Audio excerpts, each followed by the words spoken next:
네, 안녕하십니까. 명인들 복귀 김동현입니다.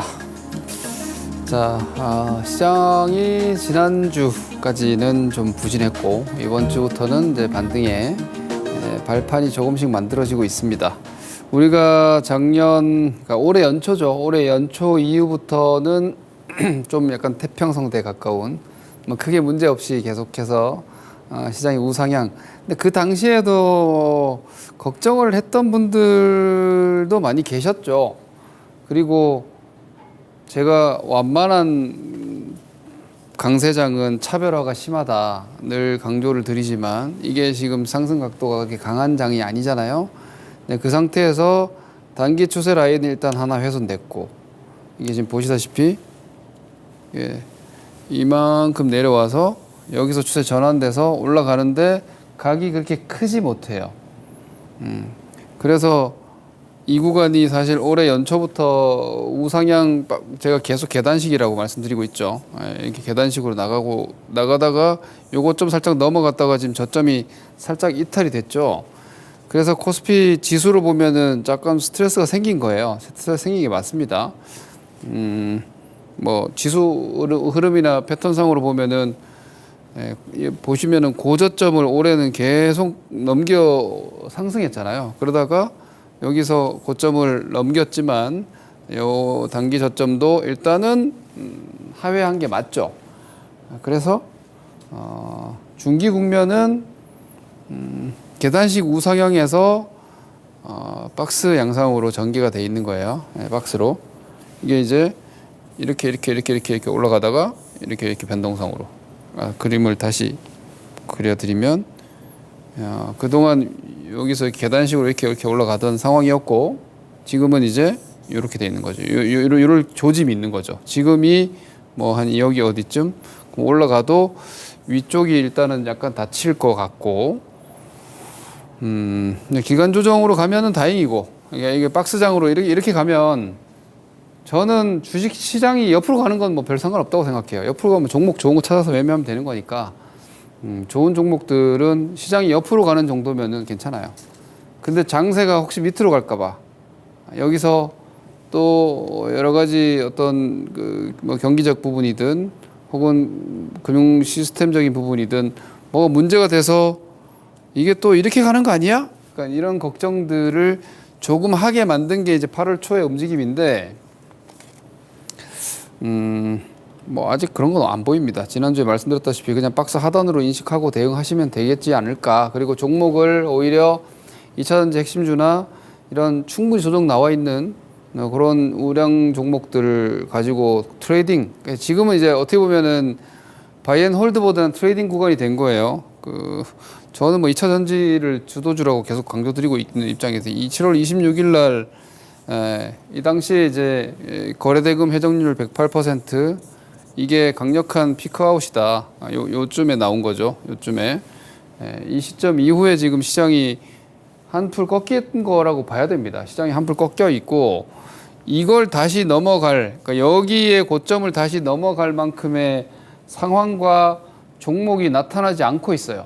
저는 그렇게 봅니다. 그래서 당분간은 박스라고 보시는 게 맞겠고 상반기는 지속 우상향이었다라면은 앞으로 당분간의 하반기는 일단 제한적 등락 내지는 박스라고 봐야 되니까 뭐 총체적인 전략으로 보면은 수익률을 극대화를 하기는 쉽지 않을 것이다. 그러니까 다시 말해서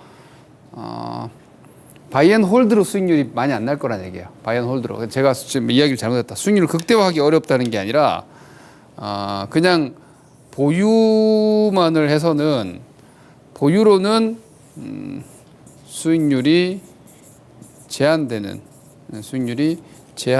구간이다. 이렇게 보시는 게 맞아요. 주식이 우상향으로 이렇게 움직일 때는 가지고 끌고 가는 사람들이 수익이 제일 많이 나요. 주식이 계속 이렇게 올라갈 때는.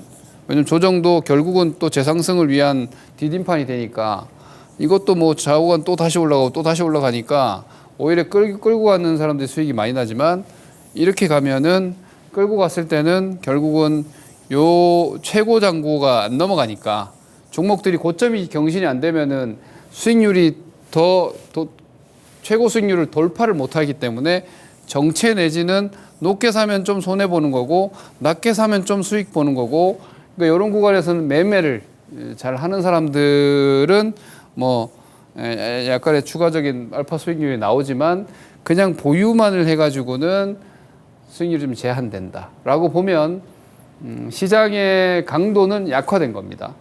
시장의 강도는 약화된 게 맞습니다. 저는 여기가 저가 매수고 2차 전지주들 하단 매수해야 된다라고 보지만 그 매수가 즉시 고점을 넘어가는 관점이 아니라 되돌림 반등 전략으로 먹고 빠지기 뭐 이런 정도로 일단 보고 있습니다. 전체적인 전략은 저는 기본적으로 그런 뷰로 좀 의견을 드리겠고요. 일단 오늘 반등은 미국 시장을 보시죠. 저는 늘 말씀드리지만 지금 현재 출연하고 있는 화요일 방송 그리고 이 목요일 방송 그리고 제 유튜브 채널에서 정기적으로 올려드리는 시황 종목뷰에서 제가 보고 있는 시장 뷰를 대략적으로라도 말씀을 드리고 있는데 너무 이야기를 많이 하나 싶을 정도로 제가 보고 있는 시장 뷰는 충분히 말씀을 드리고 있는데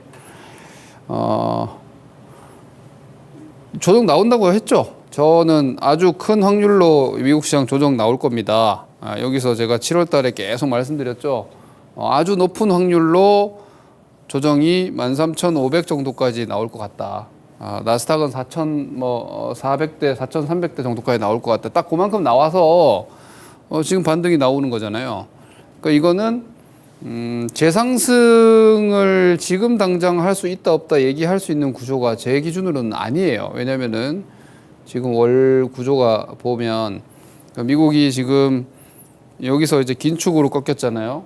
예, 긴축으로 꺾였다가 그 긴축 완화 기대감으로 올라갔는데 긴축은 완화를 아직 안 할 것 같아요. 예. 지금은 이제 중단 정도의 구간에 들어와 있는 것 같은데 시장은 피봇을 기대하면서 너무 빨리 올라오지 않았나. 그러면은 이거 피봇 안 하면은 그냥 고금리 높게, 그러니까 지금은 중금리, 좀 나름대로 고금리이긴 하지만 저는 편하게 중금리라고 표현할게요. 이게 이제 5.5% 수준이 고금리라고 해야 되나? 고금리 맞겠네요. 그리고 중저성장, 이 과정인 것 같아요. 중국도 마찬가지예요. 중국 같은 경우에도 중국이 뭐 성장률을 가지고 얘기하는데 중국도 이제 중저성장에 적응해 나가는 과정이라고 저는 보거든요. 그러면은 못 넘어가지 않을까? 기본적으로 미국 시장도 여기 당장 넘어가기 좀 어렵지 않을까? 그렇게 따지면 단기간에 좀 상승폭이 좀 나온 건데 당분간 좀 쉬지 않을까? 이렇게 저는 봐요. 그래서 지금 올해 저는 2023년도 하반기 기본 시황 뷰는 그냥 눈 감고 공격 앞으로는 아니에요. 수익률을 좀 관리를 할 필요가 있지 않나. 수익률 관리라는 거는 상반기 수익을 좀 보전하고 혹은 만약에 이번 8월 달에 계좌가 좀 빠졌으면 지금 8월 말 9월 이렇게 되돌림 나올 때 우리 계좌가 이렇게 올라가서 7월 뭐 2차전지 하신 분들 7월 26일이 계좌 피크였을 거예요. 그리고 좀 빠졌죠.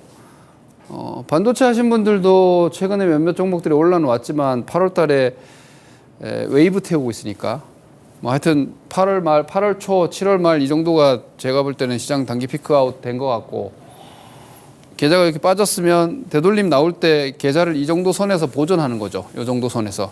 그러니까 이 최고 잔고가 아니라 원래 주식 관리 그렇게 하는 거예요. 그러니까 최대한 높은 잔고에서 계좌를 좀 보존하고 있는 게 하반기에는 조금 더 낫지 않을까? 그리고 상황 변화 같은 것들을 좀 챙겨보는 어떻게 보면 전략적으로 보면은 약간 과도기 내지는 변곡 구간에 들어와 있다는 생각이에요. 저는 지금 8월달 반등하고 있으니까 제가 이런 말씀 드리는 거예요. 제가 오히려 지난주까지는 말씀드렸죠. 쫄지 마. 지금 쫄면 안 된다. 조정은 이미 단기적으로 충분히 나왔고 반등 시점에서 괜히 겁먹지 마시라. 이렇게 말씀드렸는데 지금 이제 반등 나오고 있는 상태에서 어떻게 해야 되느냐예요. 이 반등이 다이렉트로 재상승 가기는 좀 힘들지 않겠느냐는 겁니다. 딱 한 가지 변수가 혹시라도 잭슨홀에서 양적 긴축 조기 종료 뭐 이런 이야기를 하면 장세가 한번 서프라이즈하게 올라갈 수도 있는데 확률은 아주 낮다고 생각합니다. 왜냐하면 지난번에도 연준 이사들이 70년대 인플레이션의 함정에 다시 빠져서는 안 된다는 얘기를 하는데 70년대가 어떤 상황이었냐면 그 당시에 하이퍼 인플레이션 되게 오래 갔죠. 왜냐하면은 인플레이션이 약화되려고 할 때 너무 일찍 계속 통화 정책을 완화를 해줘서 그래서 인플레가 다시 살아났거든요. 계속 끈질기게 오래 갔단 말이에요. 이번에는 이러진 않지 않겠네. 지금 시점에서 양적 긴축 조기 종료 얘기는 시장이 이징 즉 완화로 받아들일 수 있기 때문에 그럼 다시 또 기대 인플레이션이 살아나니까 3%대 내려와가지고 3%대에서 다시 정체되고 있는데 기대 인플레이션 살아나면 다시 5% 가버리면 안 되잖아요. 그래서 아마 이거 확률은 좀 적어요.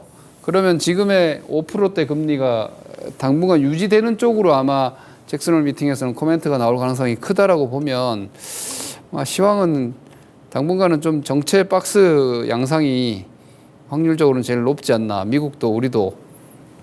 그러나 그런 와중에 중국 상황이나 이런 것들이 좀 더 악재가 확대되지 않아야 됩니다. 그런 쪽의 이야기들이 혹여라도 추가적으로 확대되면은 좀 더 조정받을 수도 있어요. 그래서 제가 지금 오늘 반등 나오는데 뭐 고춧가루 뿌리려고 하는 건 아니고 원래 전략은요 준비를 해야 돼요. 포지션을 항상 좋다고, 그러니까 주식은 주가가 아주 좋을 때, 주가가 아주 좋지만 조심해야 될 때가 있고요.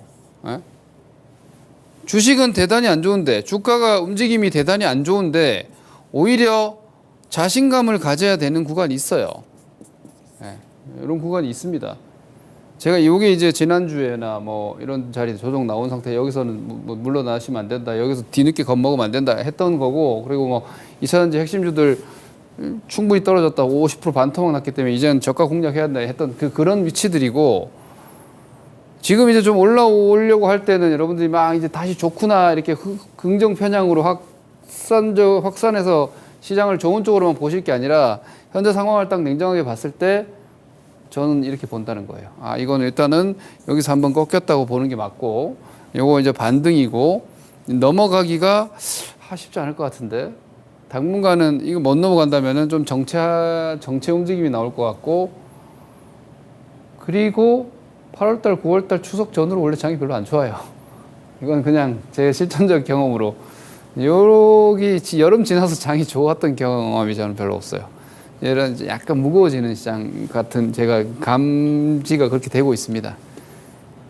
그래서 그 정도 뷰로 참고하시면서 방망이 좀 짧게 잡으시고, 종목의 매매 텀도 조금 줄여서 잡고, 기대 수익의 기간을 아주 길게 잡든지 아니면 짧게 잡든지. 아주 길게 잡으시라는 얘기는 뭐 하반기에 장이 조금 부진하더라도 그거 다 감당하고 가실 거면, 목표 투자 기간 1, 2년 가시는 분들은 뭐 그냥 그러려니 보세요. 큰 위험까지는 아닌 것 같으니까. 뭐 말씀드릴 거 다 얘기해 버렸는데 세세하게 좀 봅시다. 자, 코스피 지수로 잠깐 보시면, 지수는 지금 여기가 이제 121선이잖아요. 갑자기 제가 포괄적인 얘기해놓고 뜬금없게 짧게 들어가니까 좀 이상하긴 한데, 자, 여기 121선입니다. 그러니까 통상적으로 여러분 121선이 이게 이제 종목으로는 실적선이고 지수로는 이제 경기선이고 뭐 이런 역할을 좀 합니다. 저는 121선 되게 중요하게 생각을 하는 편인데, 이 밑에 떨어졌죠, 코스피 지수가.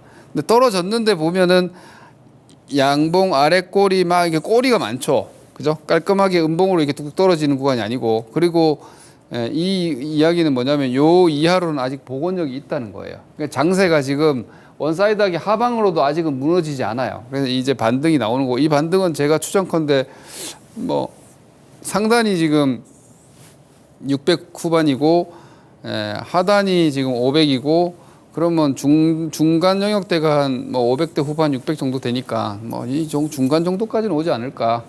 지수는 일단 그렇게 보시는 게 맞을 것 같고요.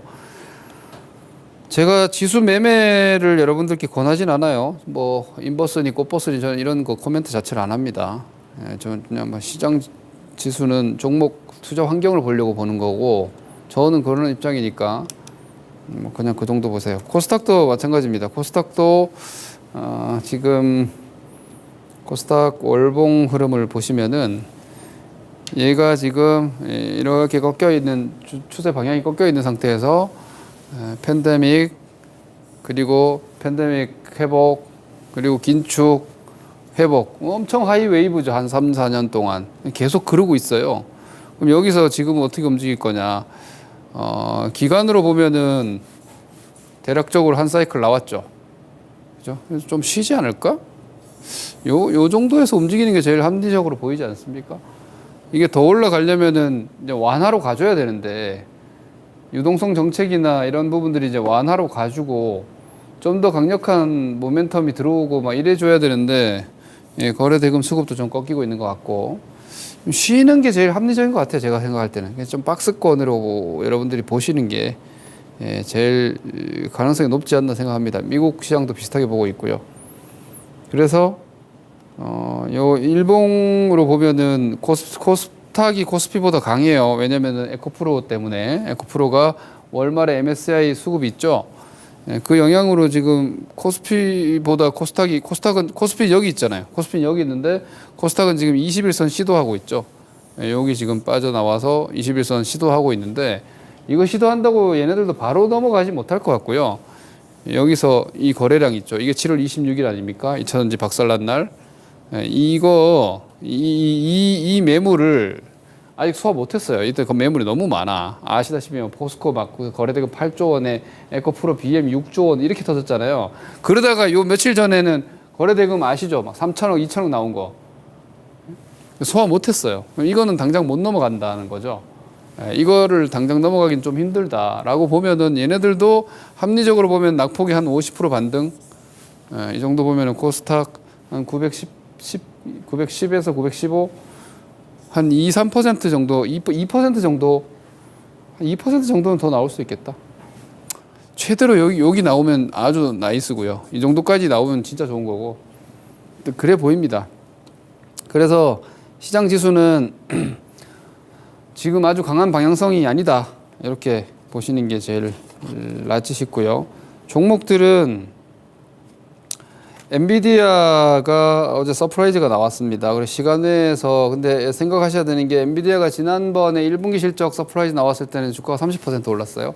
근데 오늘도 예상도 좋았는데 예상보다 더 좋게 나왔고 전망도 당연히 더 높게 잡혔어요. 그런데 시간의 주가는 6%대 상승입니다. 다시 말해서 지난번과 주가의 반응은 약화된 거죠. 그죠? 동일한 모멘텀이 반복되면서 그 현상에 대한 반응이 좀 떨어졌다는 얘기죠. 약화됐다는 얘기죠. 그리고 우리가 어느 정도 예상했잖아. 제가 화요일 방송에서도 그랬죠. 엔비디아는 악재가 될 가능성이 낮다. 그리고 예상 수준이었으면 차익 매물이 나왔을 텐데 예상보다 오히려 더 좋아서 버티기는 할 것 같은데 오늘 보시면은 오늘 한미반도체 같은 종목이 물론 한미반도체는 오늘 빠졌어도 아직까지 뭔가 이탈됐다 깨졌다 할 수 있는 정도로 망가지진 않았어요. 근데 오늘 당일날 하락폭이 거의 10%입니다. 고점 대비해서. 6%대 상승했는데 마이너스 2.6 하락 마감이니까 이렇게 시장은 패를 다 보여주는 자리에서는 쉽게 주지 않습니다. 하지만 지금 그 엔비디아가 이거는 이것도 시대의 흐름이에요. 2차 전지도 시대의 흐름이고 엔비디아 AI라는 장기적인 시대 변화 상황을 엔비디아가 가장 민감하게 지금 반응을 보이고 있는 건데 왜냐하면 독점적 포지션 대체할 수 지금 없으니까 아직은 여기에서 국내에서는 결국은 HBM 이게 이제 하이닉스에 들어가는 거고 이 HBM 칩의 설계 구조에서 가장 핵심이 이 본딩 장비입니다.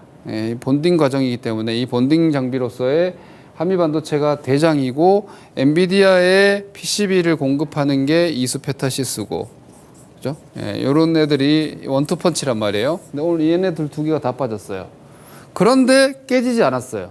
왜냐하면 이 흐름이 이번에 엔비디아 실적으로 봤다시피 당장의 이 성장이 HBM 성장과 엔비디아의 이 칩 시장의 전반적인 생산성 자체가 약화되거나 수요가 줄어들거나 그런 걱정은 없어요. 이런 산업은 추세가 깨지진 않아요. 오늘 타이밍으로는 못 갔어도 일단은 뭐 한미반도체 대장 안 깨졌어요. 얘네들 뭐 여기 오면 나중에 여기 좀 쉬다가 또 갈 수도 있겠죠. 네, 좀 쉬다가 또 갈 수도 있어요. 추세는 안 깨졌어요. 그 정도 알고 계시면 되는데 오늘 하루는 일단 재료 노출에 차익 매물들이 좀 나왔다. 그 정도로 보시면 되는데 추세는 안 깨졌다. 오늘 얘네들이 그러니까 시장에서 이제 이런 거예요. 얼마나 개인들을 헷갈리게 만들고 주식시장이 어려운지를 볼 수 있는 부분인데 저는 사실 좀 막연하긴 하지만 그냥 감각적으로 오늘 2차전지 오히려 시장의 양대축이 AI 반도체 2차전지니까 AI 반도체는 오늘 패를 보여줬기 때문에 음봉 떨어지고 오히려 테슬라가 올라가긴 했지만 어제 2차전지주들이 좀 약했잖아요. 그럼 역으로 반도체가 음봉 나면서 2차전지가 오늘 양봉 나지 않을까라고 예상했는데 그게 나왔어요. 포스코 퓨처엠에서. 포스코 퓨처엠 오늘 움직이면 무슨 호재가 있나 싶은 정도이긴 한데 얘네들이 오늘 10%대 반등을 주면서 에코프로의 수급을 뒷받침해 준 거죠. 오히려. 그러면서 소재 쪽이 계속해서 강세 유지하고 있는데 어영부영 여러분 포스코 퓨처엠이 지금 저점 대비해서 어영부 17% 반등입니다. 무려. 이거 별로 티 안 나죠? 얼마 올라온 것도 없어 보이죠 여기. 근데 이거 플러스 17%입니다. 제 저점 대비해서. 제가 지금 자리를 5월달 저점하고 비슷하게 보거든요. 여기가 어영부영 30%, 에코프로 BM도 마찬가지고 얘네들이 이 구간에서 제가 이 당시에 계속 말씀드렸던 이거 사야 된다 했던 그 자리하고 비슷해. 이번에도 제가 사야 된다 그랬잖아요. 일단 반등은 나온다. 여기가 30% 나왔거든요. 어정쩡하게. 이 얘네들 오늘 좀 강하게 올라가긴 했지만 이 어설프게 벌써 17% 반등이에요. 그렇지만 이걸 못 넘어가요. 네, 저는 뭐 거기에 대해서는 거의 확실하지 않나라고 생각을 합니다. 이거 지금 반등하니 어쩌니 해도 이건 못 넘어가. 왜? 이 매물이 소화가 안 됐어 다. 이 매물 소화가 되는 데까지는 아직 시간이 더 걸릴 것 같고 뭐 여기 반등이죠. 기술 반등. 많이 나오면은 절반 나오면 땡큐고 뭐 이렇게 반등 나오겠죠. 이런 양상이니까 여전히 지금 시장이 반도체 핵심주랑 2차전지 위주로 움직이고 있는 거예요. 그 안에서 이쪽 갔다 저쪽 갔다 이쪽 갔다 저쪽 갔다. 그러니까 기본적으로는 여러분들이 주식을 좀 길게 보시는 분들은 지금은 어차피 AI 반도체하고 2차전지 두 포지션만 가지고 거래를 하셔도 돼요. 다른 거 사실 굳이 안 해도 되는 정도 시장이에요. 왜? 말씀드렸다시피 중고금리의 장기화가 지금 예상되거든요. 그럼 경기주, 지금 중국도 저러고 있는 상태에서 미국이 계속해서 고금리를 유지하는 상태에서 중국이 마구 부양을 쏟아내지를 못한단 말이에요. 왜냐하면 그럼 미국 좋은 일 시키니까. 미국은 긴축하고 있는데 중국은 돈을 계속 풀어내면은 그 돈이 계속 환류해서 미국으로 한단 말입니다. 그래서 전반적으로 경기 모멘텀은 아직은 약하다. 그러면 이런 희소한 성장이 뚜렷한 산업 쪽으로 계속 돈은 돌 수밖에 없고 주식시장에서도 그런 종목들 위주로 그나마 이제 제한적 트레이딩이 가능한 상태가 지속되고 있습니다. 뭐 어쩔 수 없어요. 현실입니다. 이렇게 보셔야 되겠고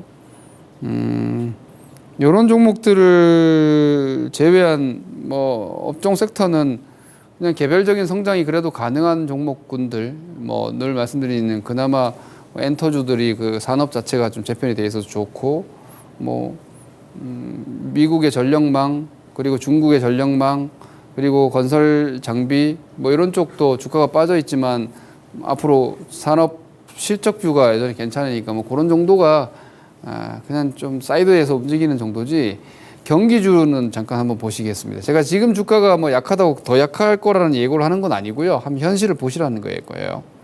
롯데케미칼 주가 한번 보세요. 이거 지금 52주 최저가 나와 있습니다, 여러분. 그러니까 이게 지금 여러분들 지수를 보고 뭐 아무거나 사시면 안 되는 이유예요. 이거 사상 52주 최저가 작년 저점이 깨졌어요. 작년 저점이. 이거 왜 깨집니까? 경기. 실물 경기는 안 된다는 거예요, 아직. 그러니까 그런 쪽 종목은 뭐 지수가 뭐 2,600이든 500이든 상관이 없어요. 못 가는 거예요. 이런 거는 당분간 아직 멀은 것 같고요. 제가 볼 때는 가격이 아무리 싸 보여도 주식은 싸서 올라가는 게 아니라 그랬죠. 좋아져야 올라간다 그랬죠. 좋은 쪽에서만 머무르시자 여전히 그 관점이고.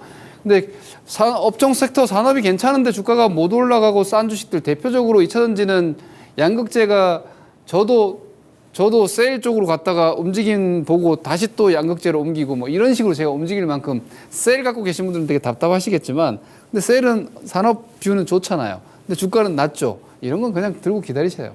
이런 건 그냥 들고 기다리시는 거고 좀 더 하드 트레이딩 관점에서 공격적으로 움직이실 분들은 소재 쪽으로 움직이고 앞서 보여드렸던 반도체 핵심주들 기술적인 라인들에서 계속 트레이딩 하시고 지금 뭐 그냥 그렇게 하면서 계좌 보전하고 좀 빠진 거 회복시키고 수익 난 것들 좀 지키고 이런 식으로 당분간은 좀 보셔야 되지 않나 싶습니다. 그리고 잭스홀 미팅은 제가 볼 때는 뭐 별 무리 없이 가지 않을까 보고 있고요. 이것만 좀 말씀드릴게요. 근데 자세한 건 제 유튜브 채널이나 이런 쪽에서 살펴보시고요. 중국 증시가 더 부진해지면 안 됩니다. 미국 채금리 더 강해지면 안 됩니다. 미국 금융주 더 떨어지면 안 됩니다. 환율 더 올라가면 안 됩니다. 위안화, 원화와 마찬가지입니다. 환율 더 올라가면 안 됩니다. 외국인 선물 여기서 더 매도가 강하게 나오면 안 됩니다. 제가 지금 말씀드린 이 요인들은 현금화 시그널이 될 겁니다. 이게 좀 불편한 요소들이에요. 지금 시장에서 제가 보고 있는. 이거는 가벼운 것들이 아니에요. 전부 다. 하나하나 모두가. 근데 이게 만약에 좀 더 나쁜 것들이 강화된다. 그러면 상단 목표를 낮춰야 되고 수익률에 대한 기대감보다는 안전한 계좌 관리에 조금 더 치중하는 구간이 있을 수도 있는 거예요. 그 시그널을 지금 말씀드린 중국 증시의 추가 하락 여부, 미국 채 금리의 추가 상승 여부, 미국 금융주들의 추가 하락 여부, 환율의 추가 상승, 위안화, 원화 두 가지 보세요. 여부. 그리고 외국인 선물을 더 매도하는지 여부. 이거 보시면은 이거 추석 전후로 해서 시장이 밑으로 한번 더 갔다 와야 되겠구나라는 신호를 줄 수 있습니다. 이 부분 모니터링 하시면서 뭐 아주 좋은 시장이라기보다는 수익률을 적절하게 관리하신다 정도 개념으로 보시기 바랍니다. 이상입니다. 다음 주에 뵙겠습니다. 김동현입니다.